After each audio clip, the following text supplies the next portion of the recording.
నిర్గమకాండము 2వ అధ్యాయము 23వ వచనం, 24, 25 3 వచనాలు ఒకసారి మనం చదువుదాం. అలాగున అనేక దినములు జరిగిన మీదట ఐగుప్తు రాజు చనిపోయిను. ఇశ్రాయేలీయులు తాము చేయుచున్న వెట్టి పనులను బట్టి నిట్టూర్పులు విడుచుచు మొరపెట్టుచుండగా వారి వెట్టి పనులను బట్టి వారు పెట్టిన మొర దేవుని యొద్దకు చేరెను. నిర్గమకాండము 2వ అధ్యాయము 23, 24, 25 వచనాలు మనం చూసినట్లయితే ఇక్కడ వాక్యం చెప్తున్నటువంటి సంగతులు మనం పరిశీలన చేయగలిగినట్లయితే, అలాగున అనేక దినములు జరిగిన మీదట ఐగుప్తు రాజు చనిపోయాను. ఇశ్రాయేలీలు తాము చేయుచున్న వెట్టి పనులను బట్టి నిట్టూర్పులు విడుచుచు మొరపెట్టుచుండగా తమ వెట్టి పనులను బట్టి వారు పెట్టిన మొర విని అబ్రహాము, ఇస్సాకు, యాకోబులతో తాను చేస్తున్న నిబంధనను దేవుడు జ్ఞాపకము చేసుకొనెను. లాస్ట్ లైన్ మనం అందరూ కూడా చూసినట్లయితే, దేవుడు ఇశ్రాయేలీలను చూచెను, దేవుడు వారి యందు లక్ష్యం ఉంచెను. దేవుడు ఇశ్రాయేలీలను చూచెను, వారి యందు లక్ష్యం ఉంచెను. ఇక్కడ సిమిలర్ డిఫరెన్స్ మనం చూసినట్లయితే, చూడడము, లక్ష్యము ఉంచడం వేరు. చూడడం వేరు, లక్ష్యం ఉంచడం వేరు. మనకి స్టోరీ అంతా కూడా తెలుసు. ఇంచుమించు నిర్గమకాండాన్ని మనం పరిశీలన చేసినట్లయితే, నిర్గమకాండము 1st చాప్టర్ నుంచి మనం పరిశీలన చేసినట్లయితే, ఇశ్రాయేలీలు ఐగుప్తు దేశానికి కొనుపబడ్డం మనం చూస్తాం. నేను మీకు నిర్గమకాండము మనం ఇప్పుడు స్టడీ చేస్తున్నాం, బైబిల్ ధ్యాన కొడుకులో స్టడీ చేస్తున్నాం.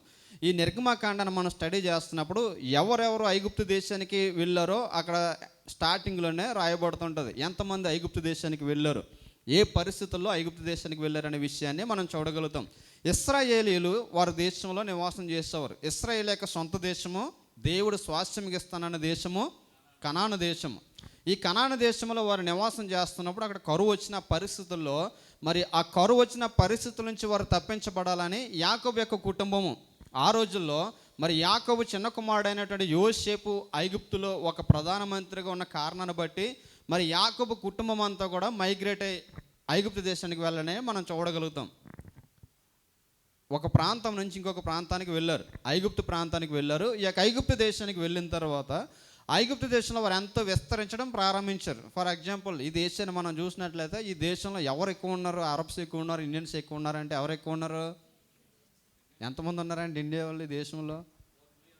ఆల్మోస్ట్ 3.7 మిలియన్ అన్నారు. ఎంతమంది? 37 లక్షల మంది ఉన్నారు ఓన్లీ ఇండియన్స్. ఇప్పుడు అరబ్స్ యొక్క పర్సంటేజ్ మనం చూస్తే చాలా తక్కువ. మీరు న్యూస్ పేపర్ ఫాలో అవుతారో లేదో నాకు తెలియదు, కానీ మొన్న కింగ్ స్టేట్మెంట్ ఇచ్చాడు అనమాట. రూలర్ యవనస్తులందరినీ కూడా పిలిచి అంటున్నాడు, మీరు పెళ్ళిళ్ళు చేసుకుని పిల్లల్ని కానండి. ఈ దేశం ఆ యొక్క యవనస్తులకు చెప్తున్నటువంటి మాట, మీరు పెళ్ళిళ్ళు చేసుకుని పిల్లల్ని కానండి. చాలామంది అంటే ఇక్కడ పెళ్ళి అంటే భయపడుతున్నారు. చాలామంది పెళ్ళి అంటే భయపడుతున్నారు. మీరు పెళ్ళిళ్ళు చేసుకుని పిల్లలు కానమని జనరేషన్ పెంచమంటున్నారు. ఎందుకంటే ఇశ్రాయేలీలు ఐగుప్తు దేశానికి మైగ్రేట్ అయ్యి వెళ్ళిపోయిన తర్వాత 70 నుంచి 75 మంది యాకోబు ఫ్యామిలీ, యాకోబు యొక్క 11 మంది కుమారులు, 12వ వాడు అక్కడ ఉన్నాడు. వారి యొక్క వారి పిల్లలంతా కలిపి ఒక 70 మెంబర్స్ పైగా ఐగుప్తు దేశానికి వెళ్ళారు. ఐగుప్తు దేశానికి వెళ్ళిన తర్వాత కాలక్రమేణా వారంతా కూడా విస్తరించిపోయారు. మనకి స్టోరీ తెలుసు. 1వ అధ్యాయంలో మనం చూస్తే ఇశ్రాయేలీలు వారి యొక్క పిల్లలు ఐగుప్తు దేశపు పిల్లల కంటే విస్తరించడం ప్రారంభించారు. విస్తరించడం ప్రారంభిస్తే వారందరూ కూడా భయం పట్టుకుంది ఏంటంటే, వీళ్ళ మనకంటే ఎక్కువ విస్తరిస్తున్నారు, మన జనాభా కంటే వీళ్ళ జనాభా ఎక్కువ అవుతుంది, కాబట్టి వీళ్ళని మనం ఎలాగైనా సరే అణచాలని చెప్పేసి ఆ రోజుల్లో ఏం చేశారు, ఆ మగ పిల్లలందరినీ కూడా చంపేయాలి అని అనుకున్నారు. సిప్రా పుయ్యను వారిని పిలిచారు, కానీ దేవుడు వారి కార్యాన్ని సఫలం చేయలేదు. అటువంటి దినాల్లో మరి వారు చేసిన పని ఏంటంటే, వీరి మీద బహు అసహ్యం కలిగింది ఐగుప్తీయులకు. ఎవరి మీద? ఇశ్రాయేలీల మీద. వీళ్ళ జనాభా విస్తారంగా పెరిగిపోతున్నారు కాబట్టి వీరి చేత మనం కఠినమైన దాస్యము చేయించుకోవాలని చెప్పి ఏం చేశారంటే, వారి చేత దాస్యం చేయించడం మొదలుపెట్టారు. వారి చేత వారికి కావాల్సినటువంటి కట్టడాలు కట్టించడం మొదలుపెట్టారు. ఎంత దాస్యం వారు చేస్తున్నారంటే, మరి ప్రతిరోజు కూడా మరి వారు మట్టి వారు పిసుకోవాలి, వారు ఇచ్చినటువంటి లెక్క చొప్పున ఇటకలు వారు చేయాలి. ఆ ఇటకలు చేసిన ఇటకలు కాల్చడానికి మరలా వారి చెక్క కానీ వారి గడ్డి కానీ వారే కూర్చుకోవాలి. డైలీ టార్గెట్ ఇచ్చేవారు అనమాట. ఒక టార్గెట్ ఇచ్చి ఈ టార్గెట్ మీరు కంప్లీట్ చేయాలి, కంప్లీట్ చేయకపోతే వారికి తగినటువంటి పనిష్మెంట్ వారు ఇస్తుండేవారు. ఈ యొక్క టార్గెట్ చేయడానికి మరి వారు మనం చూస్తే వారికి కావాల్సింది రా మెటీరియల్ వారు ప్రొవైడ్ చేసేవారంటే వారు ప్రొవైడ్ చేసేవారు కాదు. ఇప్పుడు ఇటక చేయాలంటే ఇటక చేయడానికి చాలా మట్టి అవసరం.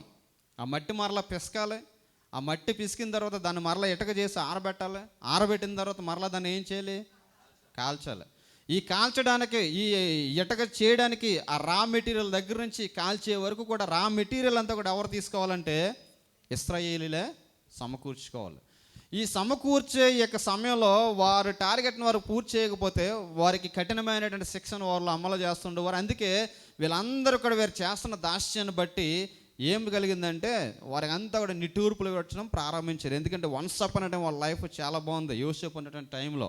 ఎందుకంటే యోసేపు మరి రాజు కింద అధిపతి కనుక, ప్రధానమంత్రి కనుక యోసేపు ఇశ్రాయేలుకి కావాల్సిన ప్రతీది కూడా సమకూర్చడానికి మరి ఎంతగానో సహాయపడినట్లుగా మనము చూడగలుగుతాం. యోసేపు ఉన్నంతసేపు ప్రాబ్లం రాలేదు, కానీ యోసేపు చనిపోయిన తర్వాత ప్రాబ్లం క్రియేట్ అయింది. చాలాసార్లు మనం చూస్తుంటాం, మరి చాలామందికి తల్లిదండ్రులు ఉన్నంతసేపు వారి యొక్క రెస్పాన్సిబిలిటీ తెలియదు. తల్లిదండ్రులు పోయిన తర్వాత వాళ్ళ తల్లి వాళ్ళ తండ్రి చేసే ఆ కష్టార్జితాన్ని బట్టి సంథింగ్ ఏదో మిస్ అయ్యమని చెప్పేసి అప్పుడు తెలుస్తుంది. అలాగే ఇశ్రాయేలీలను ఐగుప్తులో ఉన్నటువంటి యోసేపు మరి ఉన్నంతసేపు వారు బాగానే ఉన్నారు, కానీ యోసేపు చనిపోయిన తర్వాత సిచ్యువేషన్స్ మారిపోయాయి. వారు విస్తారంగా వారిని శ్రమ పెట్టడం చూసి వారు దేవునికి మొరపెట్టడం ప్రారంభించారు. దేవునికి మొరపెట్టడం ప్రారంభించి, నేను చాలాసార్లు చెప్తుంటాను, ఇశ్రాయేలుకు ఉన్నటువంటి గొప్ప నిరీక్షణ ఏంటంటే దేవుడు వారికి కనాను దేశాన్ని స్వాస్థ్యంగా ఇస్తానని అబ్రహాముతో వాగ్దానం చేశాడు. 15వ అధ్యాయంలో ఆది కాండంలో దేవుడు మాకు వాగ్దానం చేశాడు కనుక వాగ్దాన భూమికి దేవుడు మమ్మల్ని తీసుకుని వెళ్తాడు, ఆ వాగ్దాన భూమిని మాకు స్వతంత్రంగా ఇస్తాడని వారి యొక్క నిరీక్షణ. వారు ఏంటంటే దేవుడు మా పితరుడైనటువంటి అబ్రహాముకి ఇచ్చినటువంటి వాగ్దానంను బట్టి దేవుడు ఎలాగైనా సరే చెప్పిన మాట స్థిరపరుస్తాడు అని ఒక విశ్వాసంతో వారు ఉండేవారు. అయితే ఇట్టి రీతిగా ఉన్నప్పుడు వారు ఇశ్రాయేలీలను వారు పెట్టుచున్నటువంటి ఐగుప్తులు పెట్టుచున్నటువంటి ఆ యొక్క శ్రమను బట్టి వారు దేవునికి మొరపెట్టడం ప్రారంభించారట. అక్కడ మనం చూస్తే 23వ వచనం మనం చూస్తే, అలాగున అనేక దినములు జరిగిన పిమ్మట ఐగుప్తు రాజు చనిపోయెను, ఇశ్రాయేలీలు తాము చేయుచున్న వెట్టి పనులను బట్టి నిట్టూర్పులు విడిచుచు మొరపెట్టుచుండగా. దేనిని బట్టి మొరపెడుతున్నారట? వారు చేయుచున్న వెట్టి పనులను బట్టి నిట్టూర్పులు విడిచుచు మొరపెడుచుండగా. దేనిని బట్టి మొరపెడుచున్నారంటే వెట్టి పనులు. దేన్ని బట్టి? పనులు కాదు. వెట్టి పని అంటే అర్థం ఏంటి? అడ్డమైన పని అని మన లాంగ్వేజ్లో. ఇప్పుడు ఎవరైనా మనకి ఏదైనా ఒక పని చెప్పారనుకోండి, చేస్తాం. అలా చెప్తున్నారు అనుకోండి, కొన్నిసార్లు మనకి పేషెన్స్ కోల్పోతాం. అడ్డమైన పని వీడు చేయించుకున్నాడు, వీడికి ఎవడో అది అడ్డమైన సాకరి చేయించుకుంటున్నారు. ఎవరు చేస్తారు? ఇప్పుడు మీ అత్తగారులో ఉన్నారండి, అత్తగారు వంట వండి పెడతారు, బట్టలు ఉతుకుతారు, సంథింగ్ ఇంకేదైనా చెప్పారనుకో, మీరు బయట అనకపోయినా పక్కకు వచ్చి ఏమంటారు? దీనికి ఎంత సాకరీ చేసినా సాటిస్ఫాక్షను ఉండదు అని చెప్పేసి ఎవరో చెప్తారు. మీరు అది మీ అమ్మగారికి, ఆ తర్వాత కొంతమందికి చెప్తుంటారు. ఇంతకీ చేసేది ఏముండదు. కొంతమంది వంట వండి పెట్టడమే, అది పెద్ద అనుకుంటారు. ఇశ్రాయేలీలట వెట్టి పనిని బట్టి, అంటే వారు చేస్తున్న ప్రతి పని కఠినమైన దాస్యము చేస్తున్నటువంటి విషయంలో వారికి ఇంకేమైందంటే వారి యొక్క ప్రాణాల మీద వారికి విసుగు వచ్చింది. ఇటువంటి వెట్టి చాకరీ చేసాకంటే చచ్చిపోవడం మేలు అని చెప్పేసి వారు ఇంకా దేవునికి అటువంటి టైంలో మొరపెడుతుంటే ఇంచుమించు అక్కడ మనం చూస్తే అనేక దినములు జరిగిన మీదట చాలా దినాల నుంచి మొరపెడుతున్నారు. జనరేషన్స్ అయిపోతున్నాయి, కానీ మొర్ర మాత్రం దేవుని దగ్గరికి చేరట్లేదు. ఇక్కడ మనం చూస్తే వారు పెట్టిన నిట్టూర్పులను బట్టి, తమ వెట్టి పనులను బట్టి వారు పెట్టిన మొర దేవుని దగ్గరికి చేరింది. కాగా దేవుడు వారు మూలుగును విని అబ్రహాము, ఇస్సాకు, యాకోబులతో తాను చేసిన నిబంధన జ్ఞాపం. ఎవరు ప్రార్థన చేశారు? దేవుడు ఎవరు జ్ఞాపం చేసుకున్నాడు? ఇశ్రాయేలు ప్రార్థన చేసుకుంటే దేవుడు ఎవరిని చూడాలి చెప్పండి? నేను ప్రార్థన చేశాను, దేవుడు ఎవరిని చూడాలి? నన్ను చూడాలి. దేవుడు నన్ను చూడలేదట. నేను కష్టంతో నలిగిపోతుంటే, నేను శ్రమల్లో నలిగిపోయి దేవునికి ప్రార్థన చేస్తుంటే నా మొర్ర దేవుని దగ్గరికి చేరిందట, కానీ దేవుడు నన్ను చూడలేదట. ఎవరిని చూశాడట? కాగా దేవుడు వారు మూలుగిని విని అబ్రహాము, ఇస్సాకు, యాకోబులతో తాను చేసిన నిబంధనను జ్ఞాపకము చేసుకుని. ప్రజలందరూ కూడా మొరపెడుతుంటే, ఇశ్రాయేలు జనమంతా కూడా మొరపెడుతుంటే, దేవుడట వీరి మూలుగును విని ఎవరు జ్ఞాపకం చేసుకున్నాడట? అబ్రహాము, ఇస్సాకు, యాకోబుల్ని జ్ఞాపకం చేసుకున్నాడు. అంటే ఇప్పుడు మనం చూస్తే ఆల్మోస్ట్ 4 జనరేషన్స్ అయినాయి. అబ్రహాము దగ్గర నుంచి 4 జనరేషన్స్. ఒక జనరేషన్ మనం వేసుకుంటే 100 సంవత్సరాలు. 4 జనరేషన్స్ అంటే 4 × 100 అంటే 400 సంవత్సరాలు అయింది. 400 సంవత్సరాలు అయితేనట, ఈ 400 సంవత్సరాలు అయినా కానీ, అబ్రహాము చనిపోయి 400 సంవత్సరాలు అయినా కానీ అబ్రహాముని ఎవరు జ్ఞాపకం చేసుకున్నారట? దేవుడు. మన ఇంట్లో ఎవరైనా చచ్చిపోయి 3 సంవత్సరాలు అయితే ఈ రోజుల్లో అందరూ మర్చిపోతున్నారు. చనిపోయిన నెక్స్ట్ డే చాలామంది మర్చిపోయే అనుభవాన్ని కలిగి ఉంటారు. చాలాసార్లు పాతకాలంలో ఎవరైనా చనిపోతే ఒక వారం రోజులు ఏడ్చేవారు, అవునా కదా? ఈవెన్ 100 సంవత్సరాలు ముసలాడు చచ్చిపోయినా కానీ అతని కోసం అలాగే ఏడ్చేవారంటే ఏదో వయసులో చచ్చిపోయినట్టు ఏడ్చేవారు. ఇప్పుడు అసలు ఆ ఎమోషన్స్ లేదంటే ఆ వాల్యూస్ అనేవి ఇప్పుడు లేవు. అందుకే సిటీస్లో చెప్తుంటారు, కొన్ని ముంబై ఇటువంటి నగరాల్లోనట వాళ్ళకి ఏడుపు రాదనమాట. అందుకే ఏం చేస్తుంటారంటే చచ్చిపోయిన తర్వాత ఏడడానికి కొంతమంది ఒక టీంని తీసుకెళ్తారనమాట. వాళ్ళు ఏంటంటే ఆ చచ్చిపోయిన శవం దగ్గర కూర్చుని ఏడుస్తుంటారు. వాళ్ళకి ఇది నిజం, ఈ కామెడీ కాదు, ఇది నిజం. బైబిల్లో యేసుక్రీస్తు వారు కూడా అంటారు, చూడండి మీరు సంత వీధుల్లో అక్కడ పిల్లకాయలను పోలి ఉన్నారు, ఏడుపులాట ఆడుకోవడానికి రమ్మంటే ఆ ఏడుపులాట ఆడుకున్న తర్వాత ఏడడం, ఆ తర్వాత వెళ్ళి నవ్వడం అన్నట్టు ఉన్నారు అని చెప్పేసి యేసుక్రీస్తు వారు కూడా ఉదాహరణ. అంటే ఆ రోజుల్లోనే ఉన్నారు వాళ్ళు. అంటే సొంత వారికి ఏడుపు రాకపోయినా అట్లీస్ట్ ఆ సిచ్యువేషన్లో ఆ పక్కలను చూస్తున్నా కొంచెం చూడండి. చాలామందికి ఏడుపు రాదు, పక్కలను చూస్తాను కానీ ఏడుపు రాదు. చాలామంది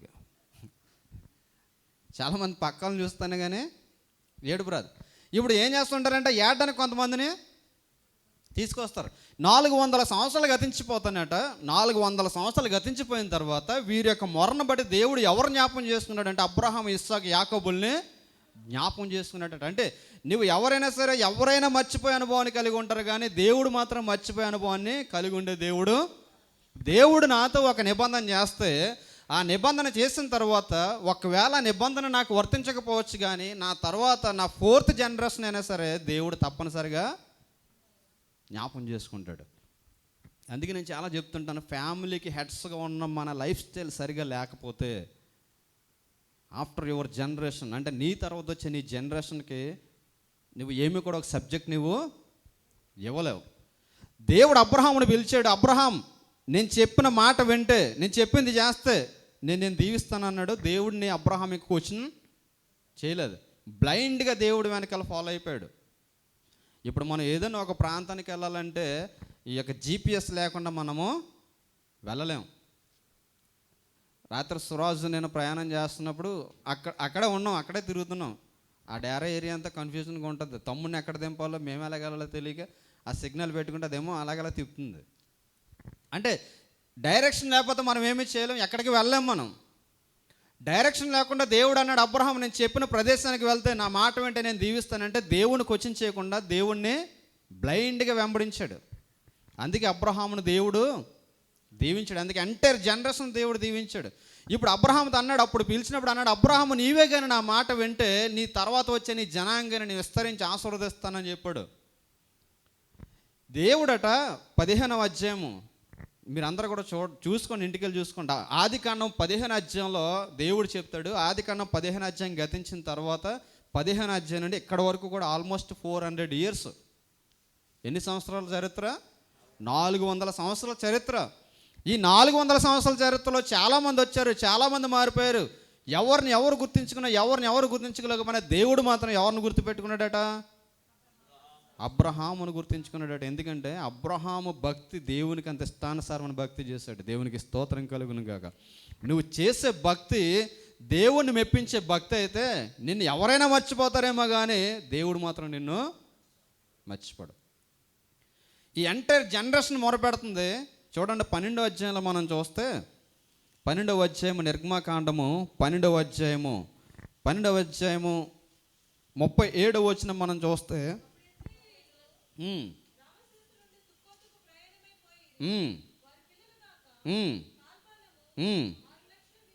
6 లక్షల వీరులు. ఎంతమంది అటండి? 6 లక్షల వీరులు. అంటే యుద్ధం చేయగలిగిన వారు. కాల్బలం అంటే యుద్ధంలో నిలబడితే యుద్ధం చేయగలిగిన వారు 6 లక్షల వీరులు. అంటే పై ప్రాయం కలిగిన వారు. యుద్ధంలో మోసే ఎవరిని చేర్చమన్నాడంటే, దేవుడు ఎవరిని చేర్చమన్నాడంటే 17 సంవత్సరాలు కలిగిన వారిని, 17 సంవత్సరాల కంటే పైబడిన వారిని యుద్ధంలో చేర్చమన్నాడు. ఇశ్రాయేల్లో ఉన్నటువంటి నానుడు ఏంటంటే, ఇశ్రాయేల్కి ఉన్నటువంటి కట్టడి ఏంటంటే, ధర్మశాస్త్రం చెప్పిన ఇశ్రాయేల్లో పుట్టిన వాడు ఎవడైనా సరే 17 సంవత్సరాలు దాటితే వాడు ప్రతిష్ఠితం కావాలి, యుద్ధంలో చేర్చబడాలి. అందుకే మీరు చూడండి, ప్రపంచంలో ఏ దేశము కూడా ఇంత సామర్థ్యం కలిగి ఉండదో ఇజ్రాయేల్ వరకు ఉన్నటువంటి సామర్థ్యం. 17 సంవత్సరాలు దాటిన తర్వాత ఎవడైనా సరే ఆర్మీలో చేరాల్సిందే. మీరు ఎందుకే చూడండి, మన వార్ అవుతుంది, అందరూ కూడా విడిచి వచ్చేయాలంటే ప్రపంచంలో ఉన్న ప్రతి స్టూడెంట్ కూడా వారి యొక్క స్థానాలు విడిచిపెట్టి ఆ దేశం కొరకు యుద్ధం చేయడానికి అక్కడికి వచ్చి నిలబడ్డారు. ఎందుకంటే దేవుని యొక్క కట్టడ వారికి అటువంటిది. 17 సంవత్సరాలు పైబడితే వారి యుద్ధంలో చేరాలి, వారి యుద్ధ నైపుణ్యం వారికి కలిగి జీవించాలి.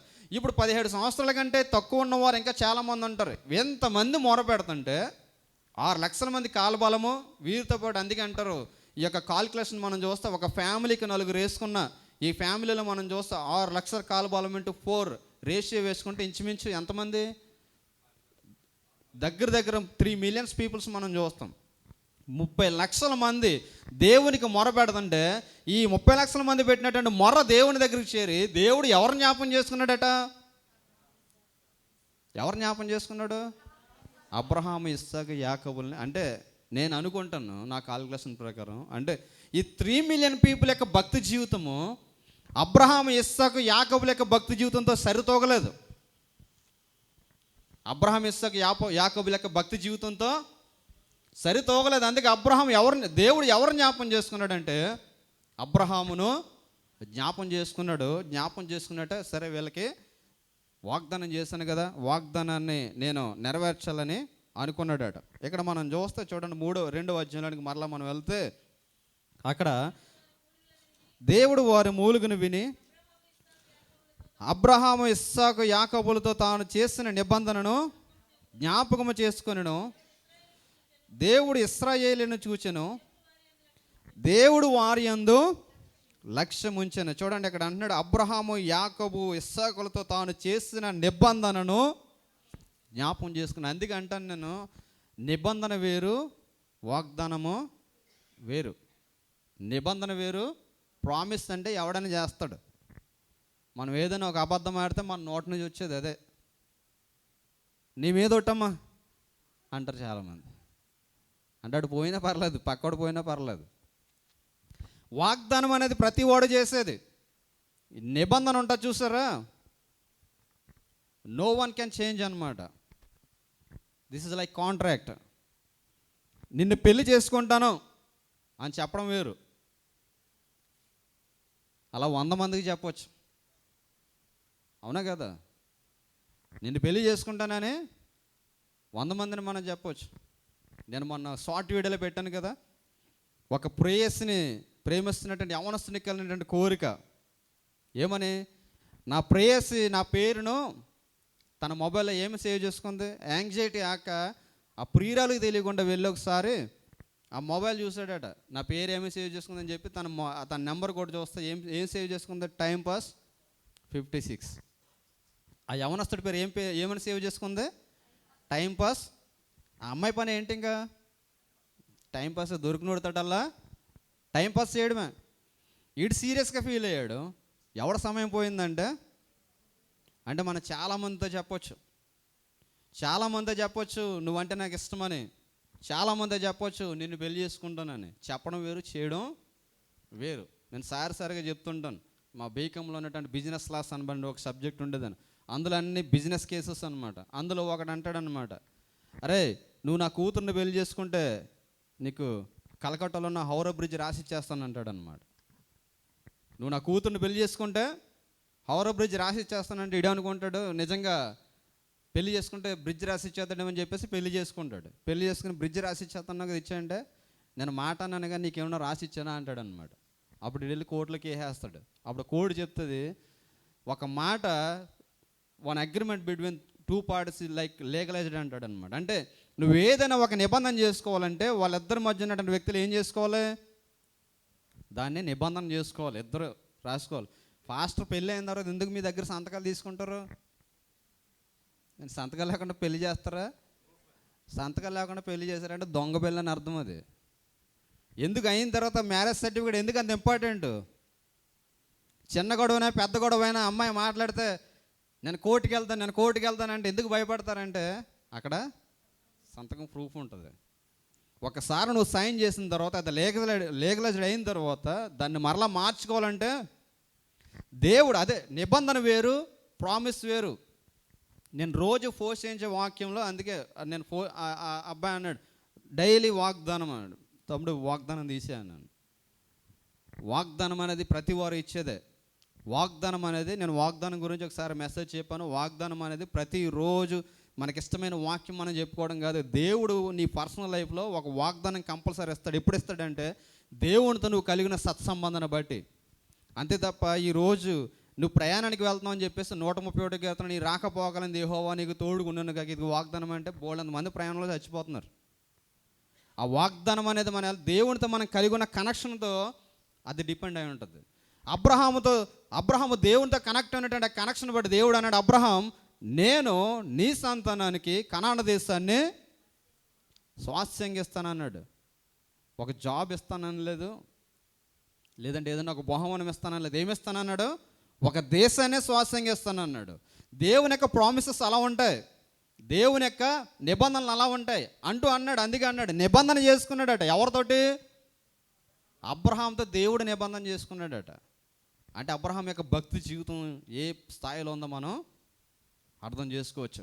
అబ్రహాం అడగలేదు కానీ అబ్రహాంతో దేవుడు అంటున్నాడు, అబ్రహాం నేను చెప్తున్నాను, నేను నిబంధన చేస్తున్నాను, రాబోయే నీ జనరేషన్ ఉంది చూసావా, వారికి ఏమిస్తాను తెలుసా? దేశాన్ని నేను స్వాస్థ్యంగా ఇస్తాను అంటున్నాడు. అందుకే ఫ్రీగా మన యొక్క ఫ్యామిలీస్ బ్లెస్ అవ్వాలంటే మనం ఏం కలిగి ఉండాలి తెలుసా? దేవునితో సరైన భక్తి జీవితాన్ని కలిగి ఉండాలి. మీరు ఎంతైనా కష్టపడండి, మీ పిల్లలకు భక్తి జీవితాన్ని నేర్పించకపోతే 1 సంవత్సరంలో ఆరిపోయిపోతే అడగండి మీరు సంపాదించింది. ఎంతమంది లేరు అసలు ఇక నుంచి వెళ్ళిన వాళ్ళు? ఎంతమంది లేరండి అసలు? మీరు ఏదైనా చేయండి కానీ వారికి ఒక భక్తి జీవితం నేర్పించండి. ఒక సీడ్ ఉంటుంది చూసారా, వాక్యము ప్రార్థన అనే భక్తి జీవితాన్ని వేయండి. అసలు మీరు కష్టపడిన అవసరం లేదు. మీ కష్టాన్ని వాళ్ళే అర్థం చేసుకుంటారు, మిమ్మల్ని ఎలా చూడాలో వాళ్ళే చూసుకుంటారు. అన్ని దేవుడే నేర్పిస్తాడు.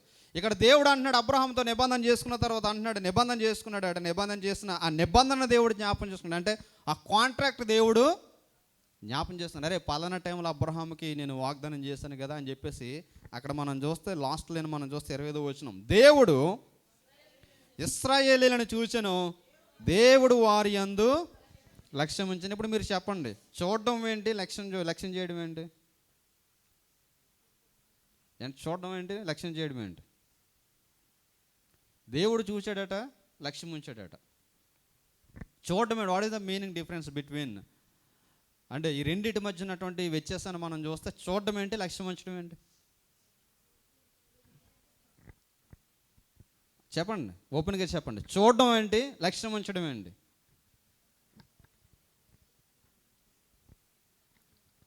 మీరు పక్క వాళ్ళతో మాట్లాడక నాతో మాట్లాడండి. చెప్పాలంటే ఓపెన్గా చెప్పండి. చూడడం ఏంటి, మీరు అసలు నన్ను చూస్తున్నారా అంటాం చాలామంది. అంటే చూడడం ఏంటి, లక్ష్యం ఉంచడం ఏంటి? చెప్పండి, చూడడం ఏంటి, లక్ష్యం ఉంచడం ఏంటి? అంటే మీరెవరో వాక్యం సరిగ్గా ఫాలో అవ్వట్లేదు, చదువుతున్నారు కానీ ఫాలో అవ్వట్లేదు.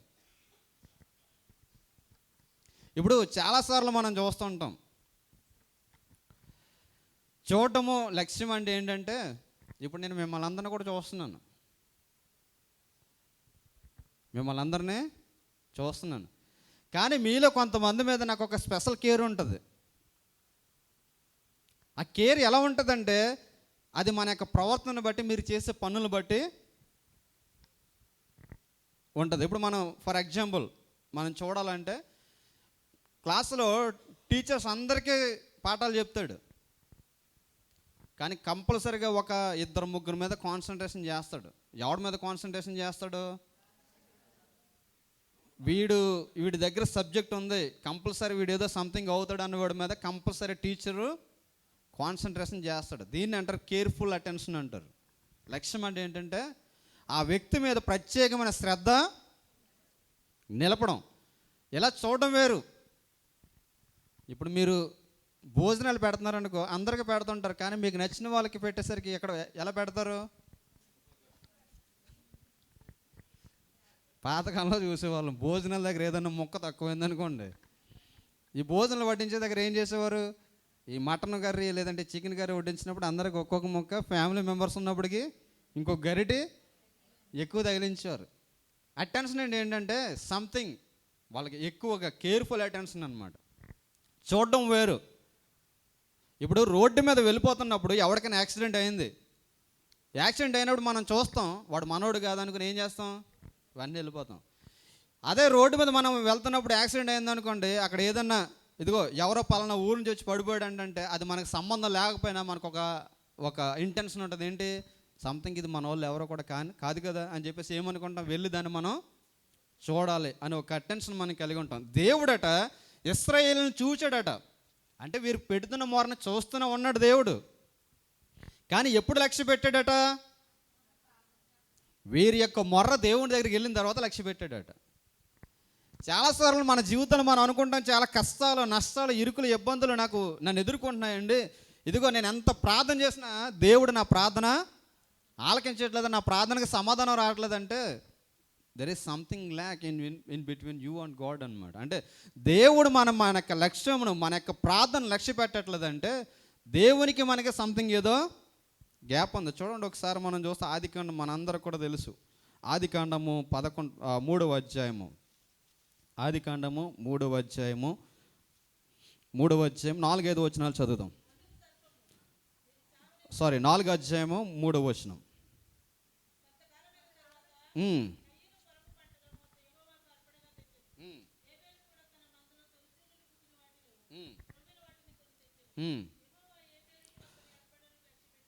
యెహోవా హేబెలును అతని అర్పణను లక్ష్యపెట్టెను,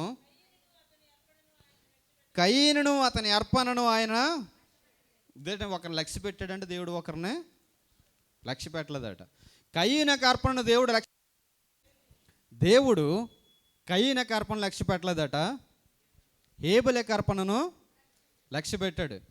కయీను పశువుల కాపరి, హేబెలు భూమిని సేద్యపరిచేవాడు. ఇద్దరి అర్పణలు కూడా దేవుడి దగ్గర తీసుకొస్తే దేవుడు కయీనకు అర్పణ లక్ష్య పెట్టాడు.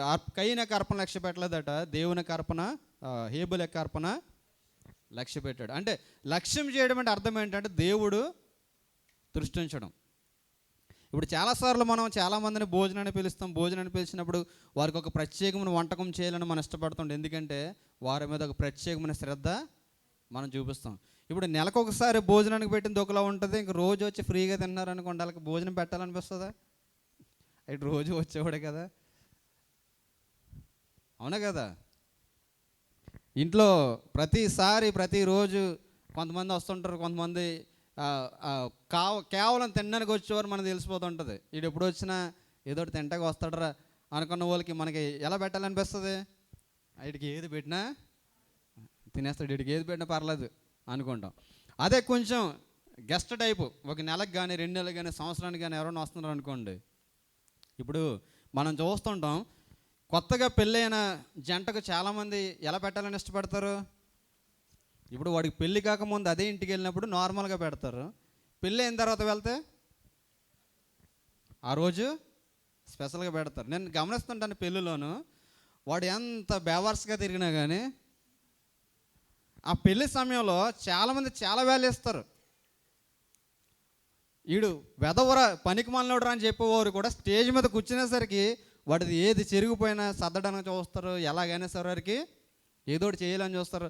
వాడికి భోజనం పెట్టాలన్నా కానీ ఏం చేస్తారు, ఒక ప్రత్యేకమైన శ్రద్ధ చూపిస్తారు.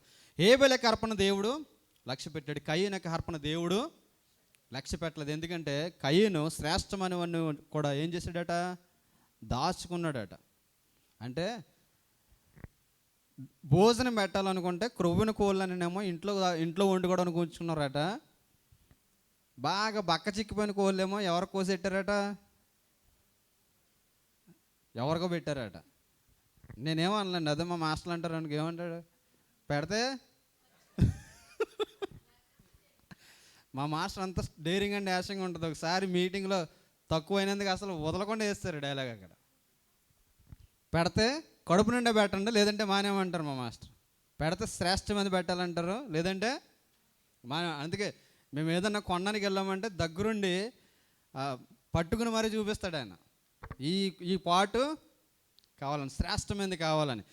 అందుకే దేవుడు దేన్ని లక్ష్య పెడుతున్నాడంటే శ్రేష్టమైన దాన్ని దేవుడు లక్ష్య పెడుతున్నాడు. ఇశ్రాయేలు యొక్క మొరను దేవుడు విన్నాడట, వారిని లక్ష్య పెట్టాడట. ఇప్పుడు వారిని లక్ష్య పెట్టి వారి యొక్క శ్రమను తీర్చాలనుకున్నాడు. చాలాసార్లు మనం ఎలా ఉంటామంటే దేవుడు మనల్ని జ్ఞాపం చేసుకున్నంతసేపు దేవుడు మనల్ని జ్ఞాపం చేసుకుంటే బాగున్నాను మనం అనుకుంటాం. దేవుడు మనల్ని జ్ఞాపం చేసుకుని దేవుడు తన యొక్క మార్గాల్లో మనం నడిపిస్తున్నప్పుడు చాలాసార్లు మరలా మనం ఏమనుకుంటాం అంటే దేవుని యొక్క మార్గాలను నిర్లక్ష్యం చేస్తుంటాం. చూడండి, ఒకసారి మనం సంఖ్యాకాండం మనం చూసినట్లయితే సంఖ్యాకాండము 11వ అధ్యాయము 20వ వచనం ఒకసారి చదువుదాం.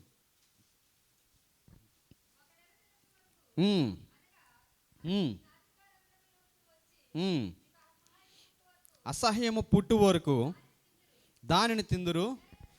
ఇప్పుడు ఇక్కడ నుంచి బాగా చూడండి. ఏలయనగా మీరు మీ మధ్యనున్న యెహోవాను నిర్లక్ష్యము చేసి ఆయన సన్నిధిని ఏడ్చి ఐగుప్తులో నుండి ఎందుకు వచ్చి తిమి అనుకుంటారు. ఇప్పుడు ఈ సిమిలర్గా దీన్ని కంపేర్ చేసుకుంటే ప్యారలల్గా 3వ అధ్యాయంలో ఏమైనా ప్రార్థన చేశారు వాళ్ళు?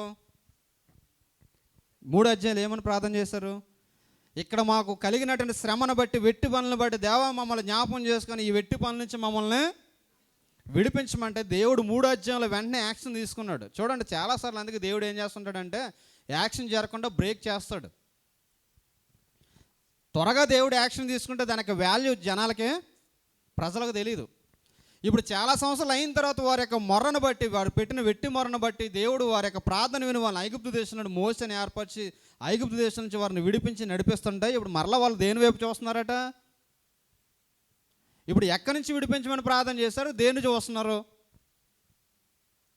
ఐగుప్తులో నుంచి మమ్మల్ని విడిపించమని ప్రార్థన చేశారు. దేవుడు వారిని విడిపించి వారి కొరకు మోసని ఏర్పాటు చేసి వారిని నడిపిస్తూ వస్తున్నాడు. ఎలా నడిపిస్తున్నాడు మనందరికి కూడా తెలుసు. అప్పుడు వరకు కూడా కష్టపడి వండుకుంటేనే కానీ తినడానికి ఆహారము ఉండేది కాదు. దేవుడు వారి కష్టానికి ఏమన్నాడంటే వారు వండుకోకుండానే వారికి సుఖం ఇద్దామని చెప్పేసి ఆకాశం నుండి ఆహారాన్ని దేవుడు కురిపించాడు, మన్నాను కురిపించాడు. వారు శ్రేష్టమైన ఆహారం తినడానికి దేవుడు కృప చూపించాడు. కానీ ఇప్పుడు మరలా దేని వైపు చూస్తున్నారు అటు వీళ్ళు? అంతేకాకుండా దేవుడు వారితో పాటు ప్రయాణం చేస్తున్నాడు. ఎలా ప్రయాణం చేస్తున్నాడంటే పగలు మేఘస్తంభంగా, రాత్రి అగ్నిస్తంభంగా. అంటే దేవుడు తన యొక్క స్థానాన్ని విడిచిపెట్టి ఇశ్రాయేలుతో ప్రయాణం చేస్తూ వారితో సహవాసం చేస్తుంటానట. ఎవరిని నిర్లక్ష్య పెట్టారట? మీ మధ్యనున్న యెహోవాను. ఎక్కడున్నాడు? మధ్యన అంటే నేను ఎలా ఉన్నాను అన్నమాట. ఇప్పుడు కొన్నిసార్లు మనం చూస్తుంటాం, స్టార్టింగ్ కొంచెం బాగానే ఉంటారు, కొంచెం ఏదైనా కాన్వర్సేషన్ పెరిగిందనుకోండి, ఇక్కడ ఇంక ఎవడున్నాడన్న విషయాన్ని మర్చిపోయి మీ మాటలు మీరే మాట్లాడుకుంటారు, మీ ఎవరిదాలే చేస్తుంది. చాలాసార్లు మనం చూస్తుంటాం, క్లాస్ టీచర్ గురించి అలా పక్క వెళ్ళాడు అనుకోండి, స్టూడెంట్స్ ఎలా ఉంటారు? ఎవరి మాటలో వాళ్ళు మాట్లాడుకుంటారు. ఇప్పుడు ఇశ్రాయేలుల మధ్య దేవుడు సంచారం చేస్తూ వారిని కాపాడుతూ నడిపిస్తుంటానట. వారిని లక్ష్యం చేసి వారి మీద దృష్టించి వారిని నడిపిస్తుంటానట. ఇశ్రాయేలు ఏం చేస్తున్నారట? దేవుణ్ణి ఇశ్రాయేలు ఏం చేస్తున్నారు? నిర్లక్ష్యము చేస్తున్నారు. అంటే ఇప్పుడు అదే ఏదన్నా మన దగ్గరికి ఫ్రీగా వచ్చింది అనుకోండి, ఫ్రీగా వచ్చింది ఏదైనా ఎలా ఉంటుంది? ఫ్రీగా వచ్చింది ఎలా ఉంటుంది? విలువ తెలియదు. మీరు ఎవరికైనా వాచ్ పట్టిన వెళ్ళి ఇండియాలో ఇవ్వండి, ఇప్పుడు అది ఎంత బ్రాండ్ వాచ్ అని వెనకాల చైనా వాచ్ అని ఉందనుకోండి, మేడ్ ఇన్ చైనా అని ఉందనుకోండి, ఇప్పుడు ఇండియాలో ఏమంటున్నారు?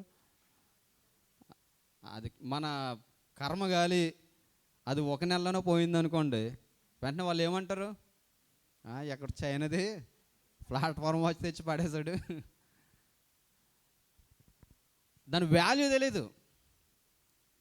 దేవుడు మన జీవితంలో కొన్ని సార్లు ఒక యాక్షన్ చేయడం లేట్ చేసినప్పుడు దాని యొక్క ఇంపార్టెన్స్ మనకు తెలియాలని దేవుడు ఏం చేస్తుంటాడంటే కొంత టైము తీసుకుంటుంటాడు.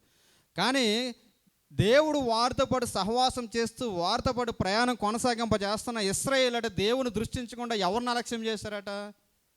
దేవుణ్ణి అలక్ష్యం చేశారట. చూడండి ఒకసారి మనం చూసినట్లయితే అదే సంఖ్యాకాండము 14:11 మనం చూస్తే, సంఖ్యాకాండం 14:11 యెహోవా ఎన్నాళ్ళ వరకు ఈ ప్రజలు నన్ను అలక్ష్యము చేయుదురు?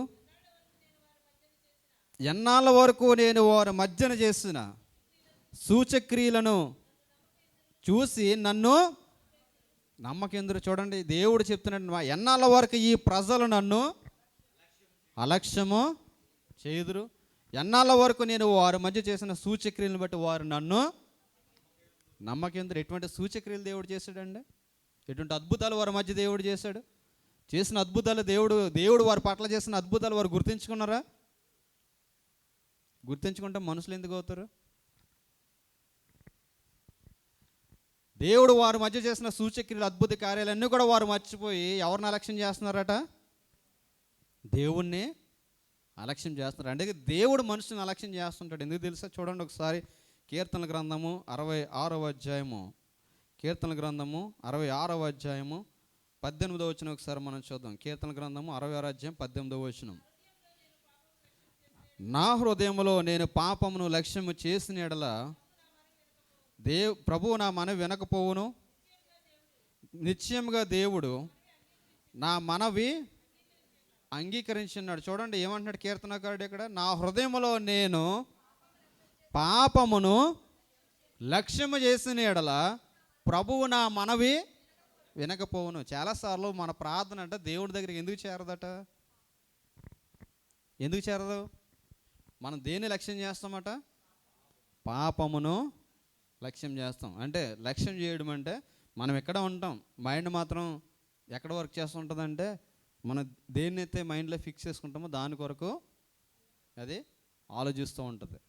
అలాగే ఇశ్రాయేలు యొక్క జీవితాన్ని మనం పరిశీలన చేసినప్పుడు దేవుడు వారి మధ్య ఉన్నప్పటికీ కూడా దేవుడిని వారు లక్ష్య పెట్టడం మానేసి దేని మరలా లక్ష్య పెడుతున్నారట? వాళ్ళు ఐగుప్తుని లక్ష్య పెడుతున్నారట. ఐగుప్తు అంటే దేనికి సాదృశ్యం? లోకానికి సాదృశ్యం, శాపానికి సాదృశ్యం, బంధకాలకే సాదృశ్యం. దేవుడు ఏ బంధకం నుంచి అయితే విడిపించాడో, ఏ బంధకం నుంచి అయితే వారిని ఫ్రీ చేశాడో, మరలా వారు దేని వైపు చూస్తున్నారట? ఐగుప్తు దేశం వైపే వారు మరలా చూస్తున్నారట. అందుకే దేవుడు వారిని చూసి చాలా బాధపడుతున్నాడు. అంటున్నాడు, ఈ ప్రజలను ఎన్నాళ్ళ వరకు నన్ను లక్ష్యము చేయకుండా అలక్ష్యము చేదురు?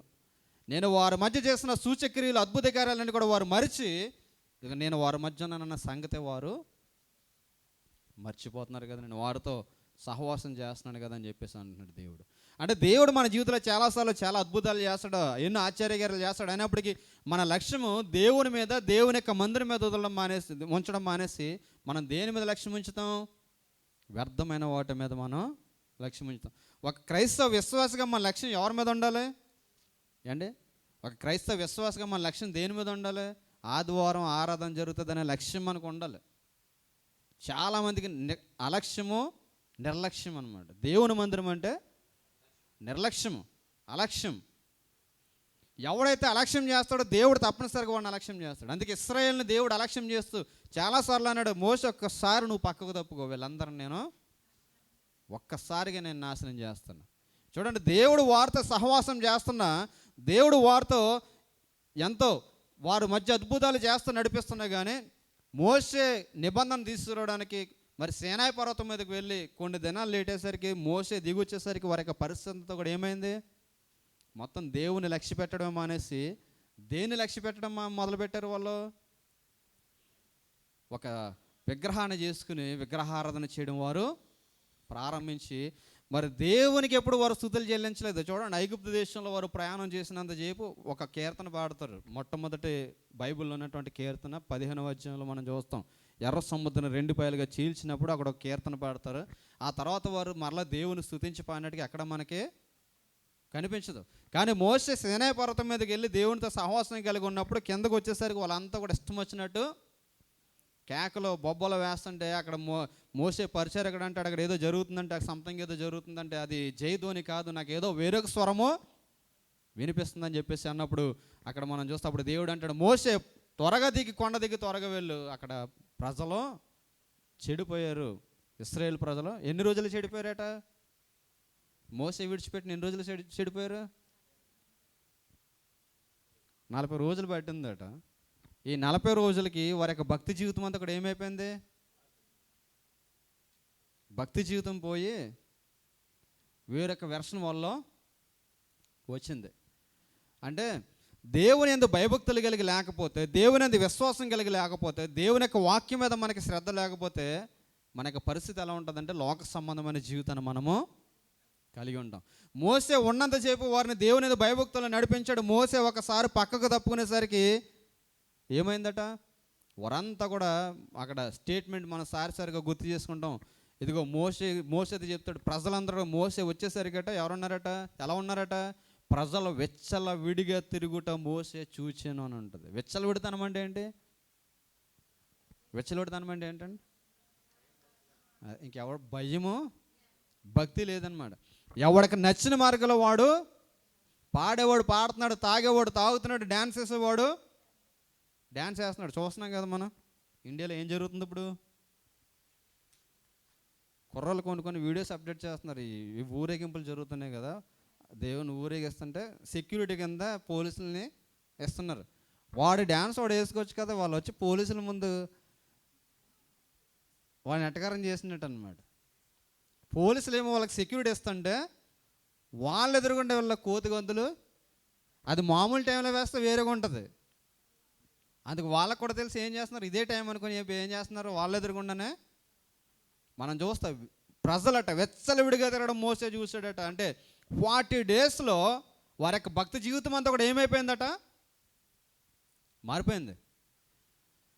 దేవుని యొక్క ధర్మశాస్త్రం లేదు, దేవుని ప్రార్థించే విధానం లేదు, దేవుడు వారి జీవితంలో చేసిన అద్భుతాలు జ్ఞాపం చేసుకోవడం వారికి. నేను చాలాసార్లు చెప్తుంటా, నిజంగా దేవుని మందిరికి ఎందుకు రావాలనే ఆలోచన మనం కలిగి ఉంటే, దేవుడు నీకు ఇచ్చిన జీవాన్ని బట్టి దేవుని మందిరికి రావాలనే ఆలోచన నువ్వు కలిగి ఉంటాయి. నేను బ్రతుకున్నానంటే దేవుడు నాకు ఇచ్చిన ఈ యొక్క జీవితాన్ని బట్టి నేను దేవుడి నామానికి వచ్చి మహింపరచాలి. దేవుడు ఏం చేశాడు అని అవసరం లేదు. దేవుడు నీకు ఇచ్చిన ప్రాణాన్ని బట్టి జీవాన్ని బట్టి దేవుడి నామానికి వచ్చి నువ్వు దేవుణ్ణి మహింపరచవచ్చు. నేను ఓల్డ్ కంపెనీలో చాలా సంవత్సరాలు చేస్తున్నాడు పిఆర్ఓ కింద.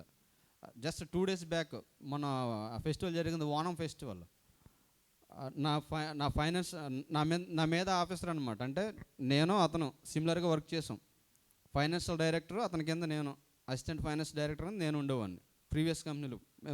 ఇప్పుడు వదిలేసి వచ్చిన కంపెనీలో ఫ్యాబ్రిక్ లైబ్రరీలో. అతను మొన్న ఓనంకి వెళ్ళి వాళ్ళ ఫ్యామిలీ అంతా కూడా షూట్ చేసి పెట్టాడు ఫోటో. నేను అనుకున్నాను చాలా రోజుల తర్వాత వాళ్ళు వెళ్ళారు, చూడు సౌజన్య అని చెప్పేసి ఇద్దరం చూసాం. Very next day, we miss you sir, rest in peace అని ఫోటో వచ్చింది అయింది. నాకు అర్థం కాలేదు. నాకు ఒకేసారి నా హార్ట్ ఒకేసారి రేటింగ్ అంతా ఒకేసారి పెరిగింది, బీటింగ్ అంతా. సంథింగ్ ఏం జరిగింది ఎంత సడన్గా, నిన్నే కదా చూసాను చెప్పేసి ఓల్డ్ కంపెనీలో ఒక ఎంప్లాయ్కి ఫోన్ చేసి ఏం జరిగిందంటే, ఫ్యామిలీతో అంతా కూడా సరదాగా ఉన్నారట, సరదాగా ఉండి ఎక్కడో స్నానానికి వెళ్ళాడు, స్నానానికి వెళ్తే చనిపోయాడు.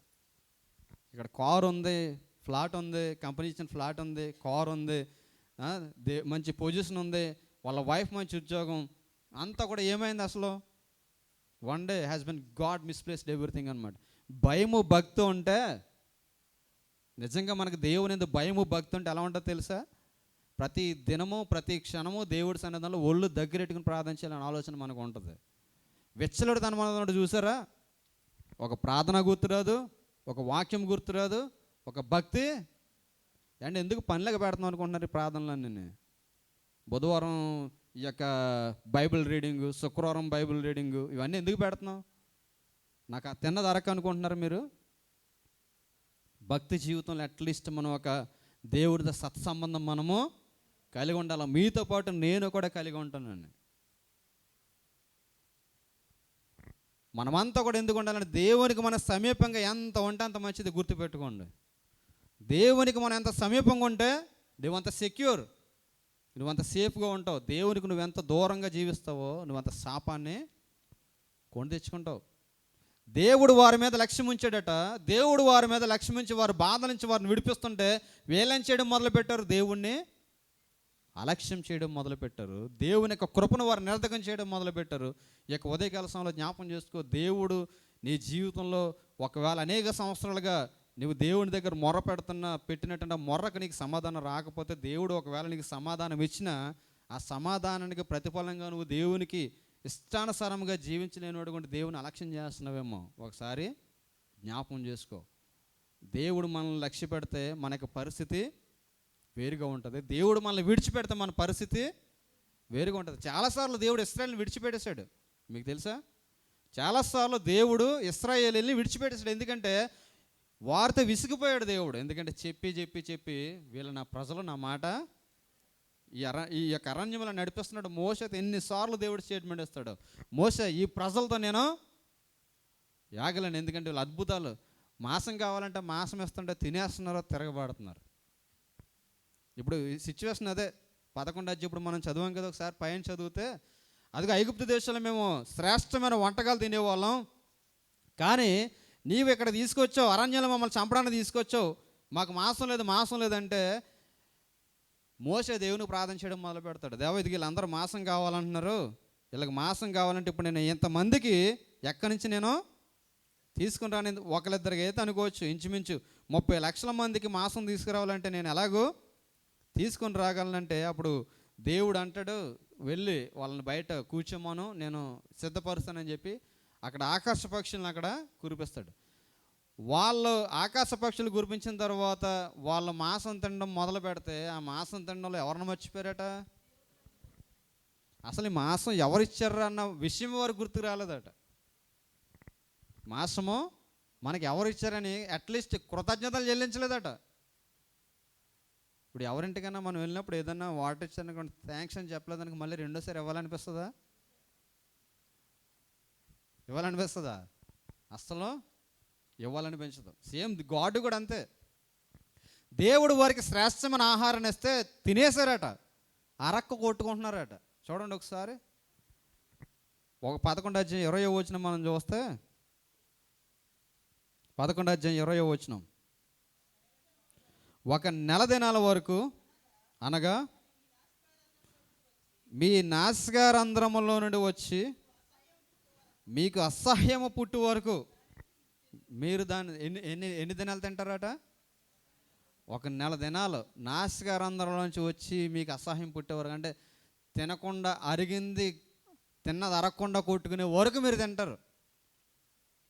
అంత శ్రేష్టమైన ఆహారం ఇచ్చిన దేవుడికి వారు ఏం చెల్లించలేదట? కృతజ్ఞతలో. అరణ్యంలో దేవుడు మాకు ఇది సిద్ధపరిచాడు కదా, అరణ్యంలో దేవుడు మా కొరకు ఇంత శ్రేష్టమైన వాటిని ఇచ్చాడు కదా అని చెప్పేసి దేవునికి కృతజ్ఞతలో చెల్లించలేదట. ఎంతమంది ఫీల్ అవుతారండి, ఈ దేశంలో మేము ఉన్నాం, దేశంలో దేవుడు మమ్మల్ని ఇంత స్థితిలో పెట్టాడని.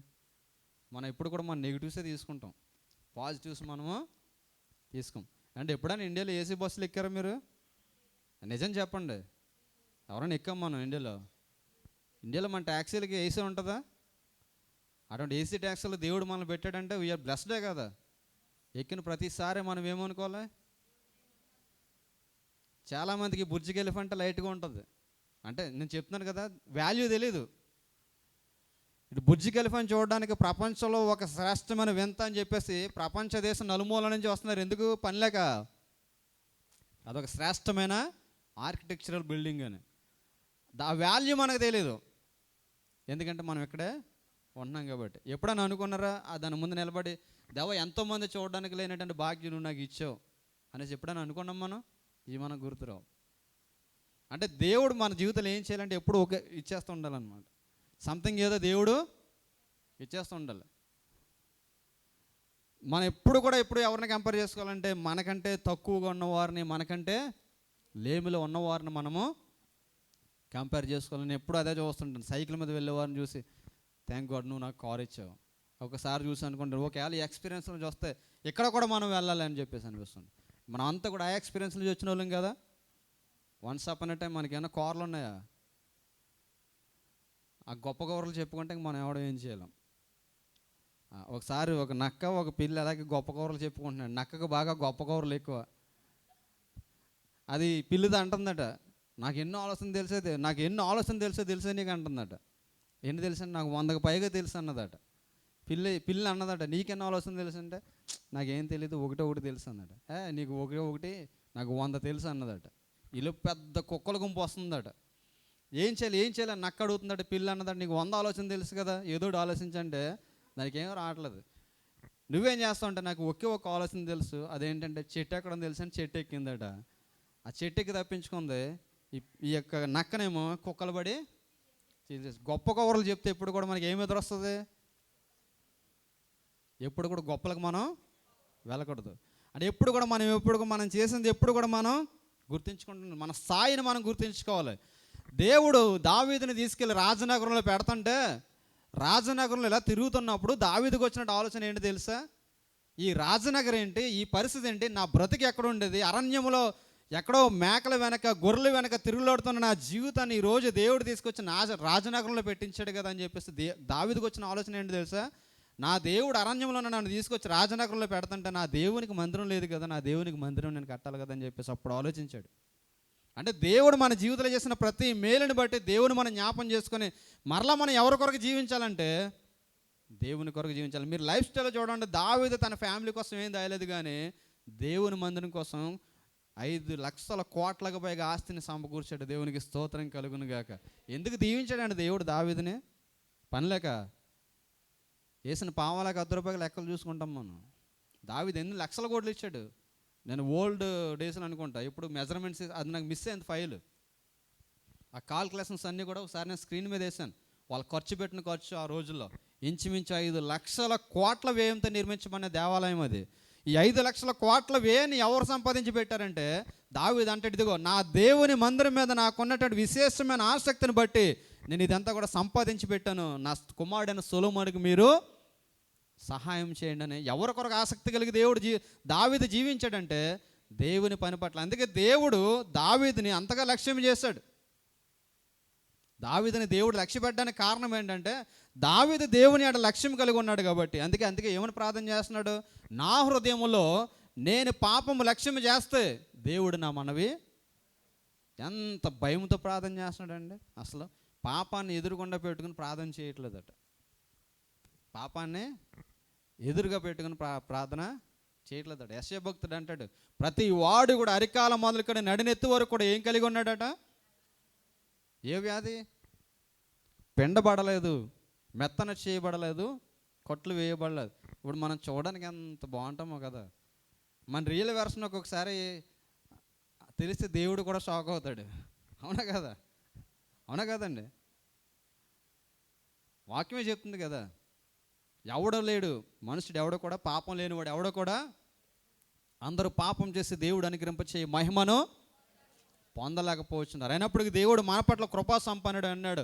దేవుడు మనల్ని లక్ష్యం చేసేవాడు అన్నాడు. దేవుడు మనం లక్ష్యం చేయాలంటే మనం ఎవరిని లక్ష్య పెట్టాలంటే దేవుణ్ణి మనము లక్ష్య పెట్టాలి. చూడండి, ఒక మాట చెప్పి నేను ముగిస్తాను. అపోస్తుల కార్యములు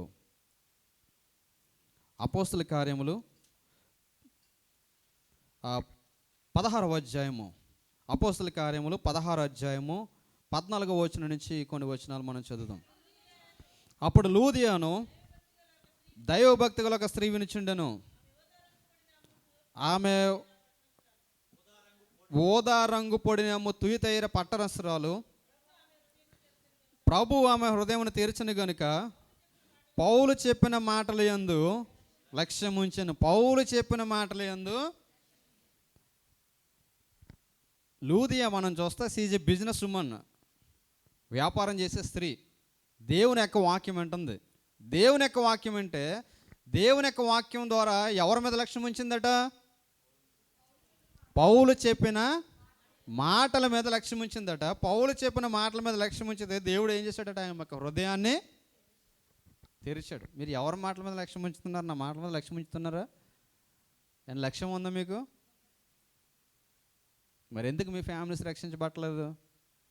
అక్కడ మనం చూడండి, ఆమె ఇంటి వారిని బాప్తిసం పొందినప్పుడు ఆమె లక్ష్యం ఉంచిదేనట. ఆమెను బట్టి అట ఎవరు రక్షించబడ్డారట? ఇంటి వారు రక్షించబడ్డారట. మీరు నా మాటలు వింటున్నారా? నా మాటలు మీకు లక్ష్యం ఉందా? సరదాగా అడుగుతున్నాను. దేవుని మాటలు మనం ఏం చేయాలి? లక్ష్య పెట్టాలి. దేవుని మాటల మీద లక్ష్య పెట్టిందట. వ్యాపారం చేసే స్త్రీ ఓదా రంగు అమ్ము తూయితైరా పట్టణస్తురాలు. ఓద రంగు పొడి అమ్ము తూయితైరా బస్టర్ అంటే అమ్మకం వ్యాపారం చేస్తుందామే. ఒక బిజినెస్ ఉమెన్ దేనికోసం ఆలోచించాలి చెప్పండి? నిజం చెప్పండి. బిజినెస్ వదిలిపెట్టి ప్రార్థనలో కూర్చుంది. ప్రార్థనలో కూర్చున్నప్పుడు ఆమె ఆలోచన ఎలా ఉండాలి? వ్యాపారం అంతా వదిలిపెట్టేసి వచ్చేసాను, వ్యాపారం అంతా ఏమవుతుందన్న ఆలోచన ఉండాలి. కానీ ఎవరి మీద లక్ష్యం ఉంచిందట? పౌలు చెప్పే మాటల మీద లక్ష్యం ఉంచిందట. అంటే దేవుని యొక్క వాక్యం మీద లక్ష్యం ఉంచిందట. దేవుని చెప్పిన మాటల మీద లక్ష్యం ఉంచిందట. దేవుడు ఆమె హృదయాన్ని తెరిచాడట. ఆమె హృదయాన్ని తెరిస్తే ఆమె ఇంటి వారు అందరూ కూడా రక్షించబడిపోయారట. అప్పటి వరకు వ్యాపారంతో ఎంత లాభం సంపాదించుకున్నా లాభం వల్ల సంతోషం లేదు. కానీ దేవుడు చెప్పిన మాటల మీద లక్ష్యం ఉంచిందట. ఎంటైర్ ఫ్యామిలీ ఎవరి దగ్గరకు వచ్చారట? దేవుని దగ్గరకు వచ్చారు. ఆ ఎంటైర్ ఫ్యామిలీ ఎక్కడికి వచ్చింది? బైబిల్ గ్రంథంలోకి వచ్చింది. ఎందుకంటే ఆమె దేవుని యొక్క మాటల మీద లక్ష్యం ఉంచింది. చాలాసార్లు దేవుడు మనల్ని అందుకే లక్ష్యం చేయడు. ఎందుకంటే మనం దేవుని మీద లక్ష్యం చేయకపోతే మనల్ని దేవుడు లక్ష్యము సింపుల్ లాజిక్ అండి. మీ ఇంటికి వచ్చిన వాళ్ళని మీరు పట్టించుకోకుండా బయట నుంచే పంపించేస్తారనుకో, మిమ్మల్ని సేమ్ అలాగే చూస్తారు. యేసుక్రీస్తు అదే చెప్పారు, మీరు కొలత చెప్పినా మీకు కొలబడుతుంది. మీరు ఎలా చూస్తారో అలాగే చూడబడుతుంది తప్ప మీరు బయట నుంచి పంపించేస్తే మిమ్మల్ని తీసుకెళ్ళి సింహాసనం వేరు. కంపల్సరీ ఏదో ఒక టైంలో రివెంజ్ తీర్చుకుంటారు. ఇప్పుడు చాలా ఫ్యామిలీస్లో జరుగుతుంటుంది. మీ వాళ్ళ కొడుకుల పెళ్ళికి వేరే వాళ్ళకి చెప్పలేదంటే వాళ్ళ కొడుకుల పెళ్ళికి వాళ్ళు చెప్తారా? దట్ ఈస్ కాల్డ్ రివెంజ్ అనమాట. అంటే లక్ష్యం లేకపోతే, లక్ష్యం లేనటువంటి సేమ్ గాడ్ అంతే. దేవుని మీద నువ్వు లక్ష్యం చూపకపోతే దేవుడు నిన్ను లక్ష్య పెట్టాడు. అందుకే ఇశ్రాయేలును చూచాడట, వారిని దేవుడు లక్ష్య పెట్టలేదు. దేవుడు నిన్ను నన్ను చూస్తున్నాడా? లక్ష్య పెడుతున్నాడు. దేవుడు లక్ష్య పెట్టాలంటే you should have a special quality. దేవునితో నువ్వు సరైన సత్సంబంధం కలిగి ఉంటే దేవుడు తప్పనిసరిగా నిన్ను లక్ష్య పెడతాడు. ఒకవేళ దేవుడు నిన్ను లక్ష్య పెట్టట్లేదంటే నీలో దేవునికి సంథింగ్ ఏదో నచ్చుంది, ఏదో ఉంది. ఒకవేళ అటువంటిది ఏదో ఉంటే దేవుని కొరకు తీసివేసుకుని దేవుడు లక్ష్య పెట్టే అర్పణగా, దేవుడు లక్ష్య పెట్టే వ్యక్తిగా మనం ఉన్నప్పుడు అబ్రహాము, ఇస్సాకు, యాకోబులతో చేసిన నిబంధనను దేవుడు మనతో కూడా చేసి స్థిరపరిచి వారి వరే మనల్ని కూడా ఆశీర్వదిస్తాడు. అటువంటి కృపలో దేవుడు నడిపించును గాక. Amen, amen.